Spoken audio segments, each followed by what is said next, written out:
There's much talk online about the vibes of the Persona series. How these games capture an almost inexpressible, yet still familiar ambience of wistfulness.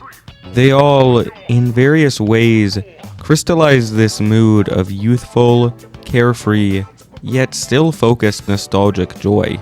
Now, Persona's music obviously plays a massive role in capturing this vibe, and no game in the series is short on memorable beats. But even with lofty expectations established, I still found myself completely taken aback by the pure quality of Persona 3 Reload soundtrack. There are just so many gems in this soundtrack, each capturing both the specific themes that Reload's story is exploring and the broader ambience of Persona's well-established style.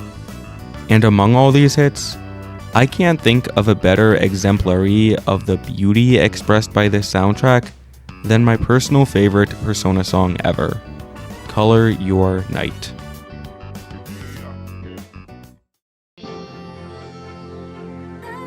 Like many songs in the Persona series, Color Your Night tells a story. The narrative is that of a couple dancing throughout a moonlit town together, completely absorbed by each other's company. Now, this simple setup is already evocative enough that, combined with the beautiful vocals and catchy instrumentals, I'd be apt to consider it as one of the best songs the series has to offer. But it's in one added piece of imagery that it's elevated beyond anything else in the series.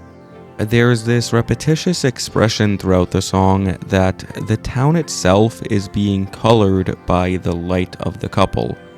That, in taking in the other person, the very appearance of everything surrounding them changes. Two hands meet at zenith, nothing comes between us.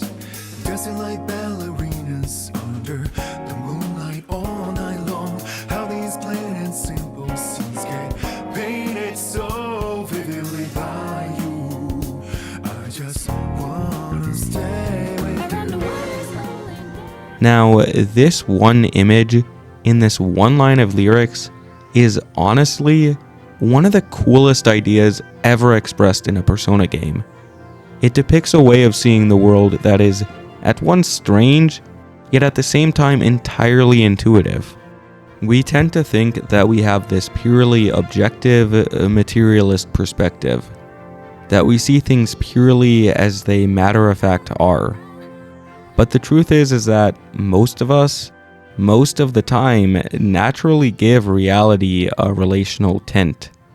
I know that may sound vague and even ethereal, but just let me explain, okay? We give cars and ships human names.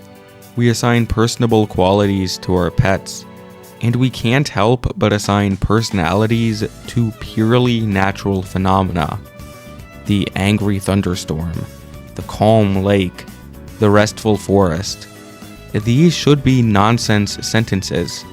It shouldn't make sense to apply emotional states to unemotive terrain. But you still understood what I meant. Something like this even occurs with scientific phenomena.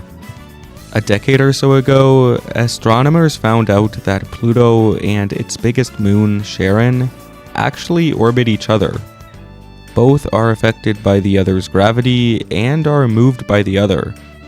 The response by many people, naturally, was to conclude that Pluto and Charon loved each other and were dancing throughout the infinite abyss together.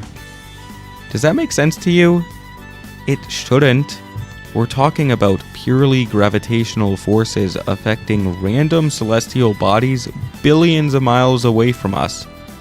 But there is a sense in which we intuitively color reality like this, whether it be a blade of grass or a glistening star light years away. Now, all this may just be psychological. We may merely be projecting here. But regardless, this still seems to be our most natural way of viewing the world. And, to bring this all back to the anime video game, It being expressed poetically creates an incredibly beautiful song. This is the world on display in Color Your Night. It's a perspective in which we are the brightest parts of the universe. Because without us, it's nothing but cold, lifeless phenomena. Painted by our view, however, it becomes a world of persons.